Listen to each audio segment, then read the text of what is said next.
Assalamualaikum warahmatullahi wabarakatuh. Rekan-rekan yang dirahmati oleh Allah Subhanahu wa taala.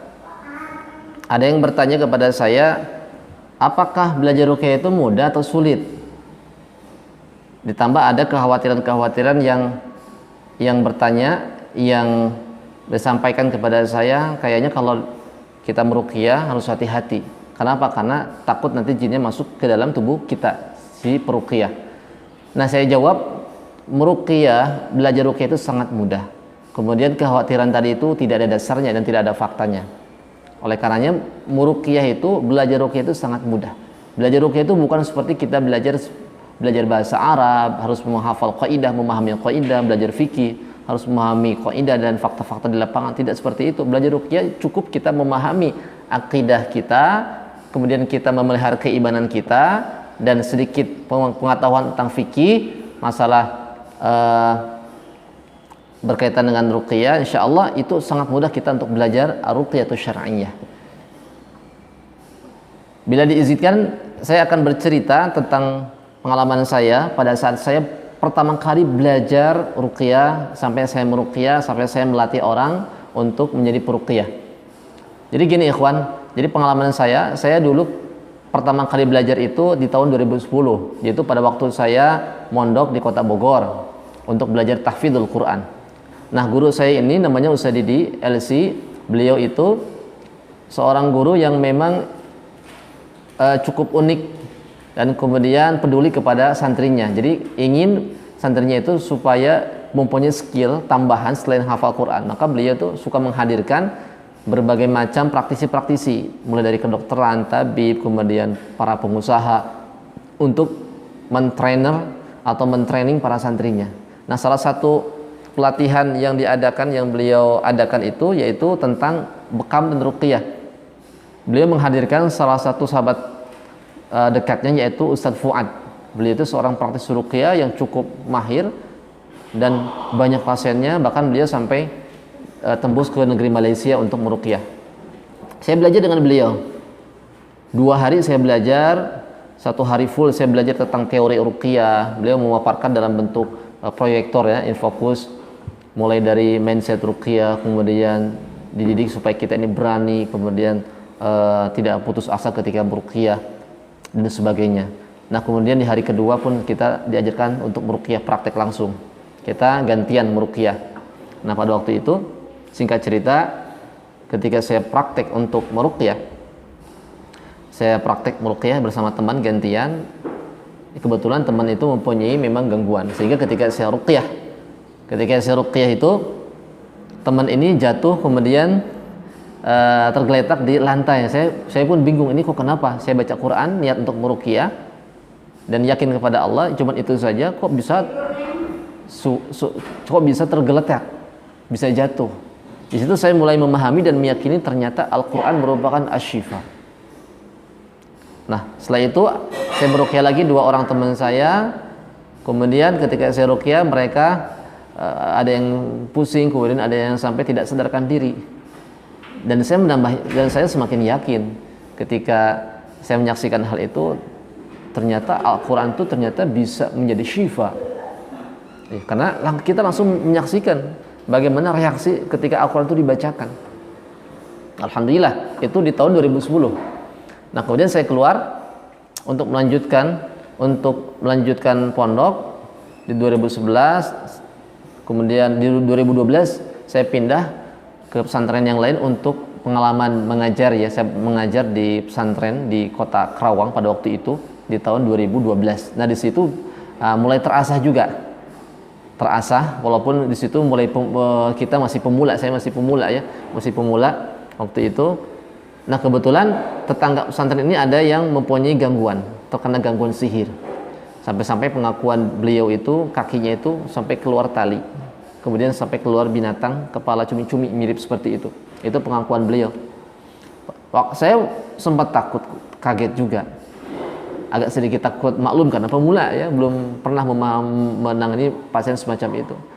Karena saya berbekal berani, yang penting berani, kata saya itu Ustaz Fuad, yang penting berani saja, dan kita niat nolong orang karena Allah Subhanahu wa taala. La haula, saya akhirnya paksakan untuk mengobati. Saya 2 hari saya obati, saya ruqyah. Di hari pertama kemudian beliau mulai muntah, di hari kedua juga mulai muntah. Nah kemudian 2 minggu kemudian tak lama orang yang menzaliminya datang minta maaf, ternyata mantan suaminya. Itu pengalaman saya ketika di kota Karawang, itu pasien keempat ya. Kemudian saya melanjutkan untuk menambah skill bahasa Arab saya mondok lagi di kota Tasik. Di kota Tasik pada tahun 2013 dan saya di situ tidak niat untuk meruqyah karena saya fokusnya ingin belajar, ingin memahami bahasa Arab pada waktu itu. Nah, di waktu tahun 2013 sampai 2014 saya fokus untuk belajar bahasa Arab. Nah, di tahun 2014 ini saya menyaksikan rekan-rekan ini banyak mengalami gangguan. Mulai dari gangguan jin yang ada di sekitar pondok dan juga jin-jin yang memang warisan turunan jin nasab. Bahkan ada yang sebagian yang terkena sihir. Kemudian mereka untuk mencari solusinya mereka datang ke pengobatan supranatural, orang-orang pintar yang menggunakan pengobatan menggunakan media jin. Saya merasa tergerak juga. Saya yang bisa pernah belajar, kenapa tidak membantu teman saya gitu. Nah, kemudian saya berdoa kepada Allah, ya Allah mudah-mudahan kalau memang ini yang terbaik dan belajar sambil kita dakwah mengobati orang, insya Allah. Kemudian saya menawarkan diri kepada rekan-rekan saya untuk menjadi solusi, mudah-mudahan menjadi solusi. Dan kemudian diterima oleh teman saya pun meruqyah. Nah ketika meruqyah ternyata alhamdulillah Allah berikan kesembuhan. 1 orang saya ruqyah sembuh, 2 orang saya ruqyah sembuh. Sampai mereka teman-teman itu pada ngomong ke teman-temannya lain, sampai kemudian mereka ingin diruqyah juga. Sampai pada waktu itu luar biasa ya. Saya setiap hari itu sampai ada saja pasien itu. Di siang hari, di malam hari ya. Sampai karena yang luar biasa itu sampai teman-teman itu ada di waktu tertentu mereka tuh minta ruqyah. Saking banyaknya saya nggak bisa menampung kan. Ya udah kita ruqyah secara massal. Waktu itu sekitar ada 7 orang saya ruqyah secara massal. Ruqyah secara massal dengan berbagai macam reaksi-reaksi dan sebagainya. Dan kesini luar biasa, semakin meningkat, masya Allah, semakin meningkat kebutuhan mereka ataupun keinginan mereka ingin diruqyah karena memang namanya santri ya, santri yang baru mondok, kemudian mereka kan tidak tahu asal usul mereka. Siapa tahu mereka pun punya riwayat-riwayat gangguan jin nasab dan sebagainya ya. Dan waktu itu memang santri yang mondok di pondok saya itu sekitar 2000-an. Jadi saking banyaknya permintaan teman-teman yang mempunyai gangguan ingin diruqyah kepada saya, maka pada waktu itu saya terima dan saya sampai kelelahan juga ya. Dan hikmahnya itu luar biasa. Saya merasakan waktu itu saya mulai mahir. Kenapa? Karena orang setiap hari meruqyah berbagai macam tipe gangguan jin, tipe gangguan sihir, mulai dari jin kiriman, jin yang netap di sekitar pesantren masuk ke situ dan sebagainya, mulai terasa, mulai bisa mendiagnosis. Bahkan sampai-sampai ketika ada orang yang ingin diruqyah, saya sudah tahu duluan penyebabnya ketika ditanya didiagnosis. Karena memang informasinya saya sudah tahu dari awal semenjak saya meruqyah orang-orang yang dahulu-dahulu. Nah, itu kemampuan ketika kita sudah punya pengalaman ya. Alhamdulillah di situ hikmahnya sangat besar karena di situ skill itu terasah kemudian bertambah dan karunia dari Allah Subhanahu wa taala. Nah, pasien itu terus berdatangan dan meminta untuk diruqyah dan saya pun karena saya terbatas waktunya sehingga beberapa dan banyak kayaknya yang saya tolak. Sehingga saya butuh asisten untuk membantu saya. Hingga pada waktu itu saya mengadakan pelatihan. Saya pernah mengadakan pelatihan di pesantren yang saya belajar di situ. Saya undang teman-teman yang ingin belajar pada waktu itu sampai terkumpul ada sekitar 20 sampai 30 orang lah. Kalau nggak salah 20 sampai 30 orang mulai dari SMP, SMA sampai yang dewasa itu mereka belajar. Dan alhamdulillah ketika saya berikan pelatihan selama 2 hari saya kasih pelatihan kepada mereka. Dari 20 sampai 30 orang itu ada yang 5 orang, di antara 5 orang yang mereka berhasil dan berani meruqyah. Dan dua di antaranya mereka sudah sampai terbiasa, ya. Jadi artinya mungkin udah mencapai sedikit mahir. Karena teman saya yang 2 orang ini suka mendampingi saya pada saat saya meruqyah. Dan pada saat keluar pondok pun mereka diamanahi oleh pengurus untuk menangani ketika ada teman-teman yang mengalami kesurupan dan gangguan jin dan sebagainya. Nah, itulah pengalaman saya di tahun 2014 ketika meruqyah, dan di situ saya merasakan skill saya bertambah, kemahiran saya bertambah. Nah, saya terus pindah pondok karena saya waktu itu mondok lagi ke Ciamis untuk belajar fikih. Di situ saya meruqyah juga sampai saya ketemu jodoh di situ juga. Itu meruqyah sampai saya ke rumah pun keluarga sudah tahu saya ini peruqyah. Terus ketika ada saya minta diruqyah, dan sampai ke tahun 2016, 2017, 18, 19, 20 saya tetap meruqyah. Ya. Meruqyah di tahun 2016, 17 saya menikah. Pada waktu ke sana pindah, tahu-tahu orang tahu saya ini peruqyah, padahal saya nggak ngomong gitu ya.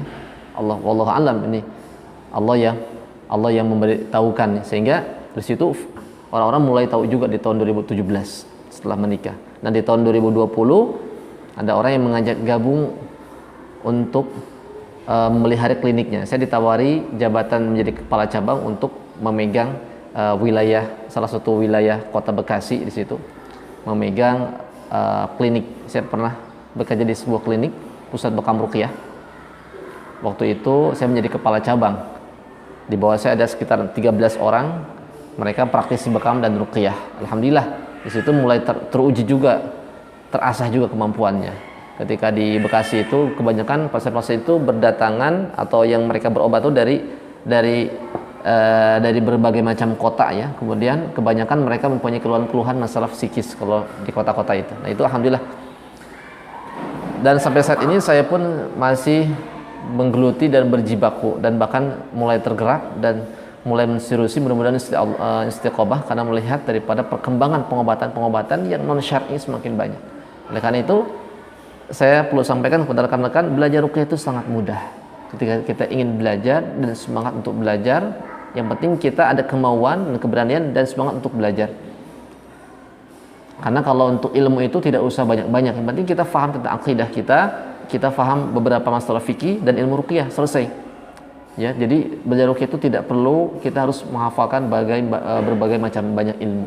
Jadi kesimpulannya bahwasanya belajar ruqyah itu sangat mudah, karena belajar ruqyah itu bukan seperti kita belajar ilmu-ilmu bahasa Arab dan fikih dan yang lainnya. Yang penting kita faham tentang akidah kita, kemudian faham tentang beberapa fikih berkaitan dengan pengobatan, kemudian kita faham tentang teknik-teknik dan cara-cara untuk meruqyah. Itu saja. Jadi nggak usah kita banyak-banyak. Ya alhamdulillah kalau memang teman-teman sampai faham masalah fikih, hadis, tafsir dan sebagainya, alhamdulillah. Tapi itu tidak menjadi syarat, gitu ya, tidak menjadi syarat. Dia belajar ruqyah itu sangat mudah. Saya pun belajar ruqyah cuma 2 hari. Cuma 2 hari, dan saya melatih teman-teman saya menjadi seorang praktisi pun mereka cuma 2 hari saya kasih materi, dan kemudian mereka praktikkan. Alhamdulillah ketika mereka sungguh-sungguh untuk berdakwah dan mengobati orang, kemudian untuk menolong orang, Allah berikan kemudahan, Allah berikan pertolongan. Assalamualaikum warahmatullahi wabarakatuh.